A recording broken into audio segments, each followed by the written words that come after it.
Hola, buenos días, buenas tardes, aquí Marga Coach. Vamos a empezar una serie de vídeos en los que vamos a hablar de los trastornos psicológicos que son más comunes de lo que nos gustaría, pero así es, ¿no? O sea, convivimos con ellos de una manera muy habitual, aunque a veces no nos demos ni cuenta. El nombre de trastorno no es un nombre, la verdad, que ayude mucho, ¿no? Porque ya trastorno uno lo considera como si fuera una cosa negativa, ¿no? Entonces, podríamos definir el trastorno psicológico como un patrón de síntomas psicológicos o de comportamiento que afectan a varias áreas de la vida y que crean alguna clase de malestar emocional en la persona que lo padece, por desgracia, ¿no? Durante los años ha habido muchas revisiones y el DSM, que es, digamos, como el gran diccionario de los trastornos, ¿no?, mentales o psicológicos, define un trastorno mental como un síndrome caracterizado por una alteración clínicamente significativa del estado cognitivo, la regulación emocional o el comportamiento de un individuo, ¿no? Como tal, digamos que es una variación de lo que se consideraría, ¿no?, un estado de normalidad, aunque el término normalidad no existe en absoluto en psicología, ¿no? Es más, normalidad sería hasta peyorativo, ¿no?, si lo pensamos, ¿no? Pero en realidad es un trastorno que produce malestar a la persona, ¿no? Habitualmente los trastornos mentales van asociados a un estrés significativo, ya sea del tipo que sea, social, laboral, personal, emocional, afectivo, cualquier tipo de estrés, ¿no? ¿Cómo se diagnostican los trastornos psicológicos? Pues los trastornos psicológicos son muy difíciles de catalogar al 100%. Lo que sí es que tenemos una serie de criterios para poder clasificarlos y para guiarnos en un posible diagnóstico, ¿no? Pero al 100% es imposible diagnosticar un trastorno psicológico, a la par que muchas veces se pueden llegar a compartir diferentes síntomas que corresponden a diferentes trastornos mentales, ¿no? En el caso del DSM o este diccionario que decimos es el gran diccionario de los trastornos, ¿no?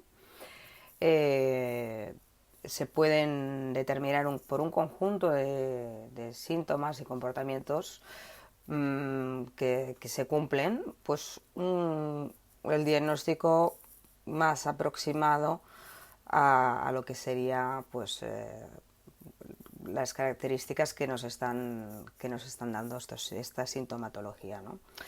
En psicología nunca hay nada exacto, por lo tanto 100% no se diagnostica un trastorno, aunque sí que se le dice que hay unos rasgos de trastorno, pues unos rasgos comunes en ese trastorno que hace pensar que está teniendo ese o alguno parecido, ¿no? Ese o la combinación de otros. Bueno, esto es un poquito de teoría para hacer la introducción de los que serían los diagnósticos más comunes o los problemas más comunes, ¿no? ¿Cuál es el propósito de tener un diagnóstico?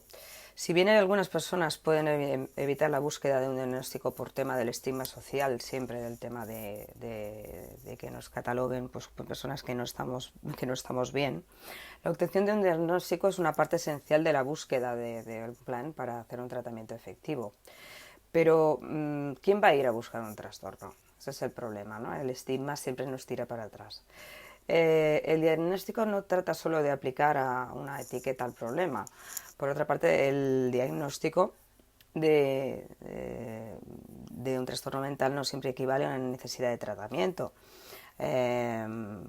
Sí, siempre que no haya calidad de vida y sobre todo pues que no llegue a afectar a otras personas, ¿no? Pero no todos tienen por qué ser medicados o tratados. pero la gran mayoría, pues sí, digamos, los que sufrimos más habitualmente, por desgracia, sí que tienen que ser tratados y a veces hasta medicados, ¿no? En el caso de los más frecuentes,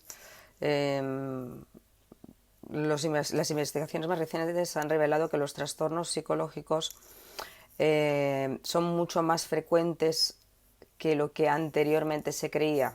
Quiero decir que no es que antes no hubiera, sino que se creía que eran menos, se le daba menos importancia. Por ejemplo, el trastorno de ansiedad es uno de los más habituales. Le llamamos estrés y todo eso lo hemos normalizado, pero también es un trastorno psicológico, un trastorno mental que se produce, pues produce malestar. Y bueno, se puede arreglar a través de terapia, pues si tiene algún fondo cultural o familiar, pues habría que hacer una terapia, y a veces pues es una mala época, con lo que pues se puede hacer terapia también, pasar esa mala época, o a lo mejor pues ayudarlo con algún tipo de medicación para estar más tranquilos, ¿no? Se describen pues alrededor de unos 260 trastornos psicológicos de diferentes categorías que iremos viendo durante todos estos días. Y bueno, pues incluyen desde los trastornos alimenticios, los trastornos de estado de ánimo, como podría ser una depresión, los trastornos de sueño, hay trastornos de ansiedad, como hemos dicho, el estrés, trastornos de personalidad que son un poquitín más complejos. Y de todos ellos iremos hablando uno por uno, si os interesa, a partir de ahora en una serie de vídeos. Bueno, espero que os haya interesado. Suscribiros por favor a mi canal, seguir viendo este contenido, intentar aportar el contenido de valor, comentar si queréis alguna cosa en la cajita de información, y ahí os dejo también pues si queréis conectar a mis redes sociales. Muchísimas gracias por escucharme y nos vemos pronto. Un saludo, Marga. Adiós.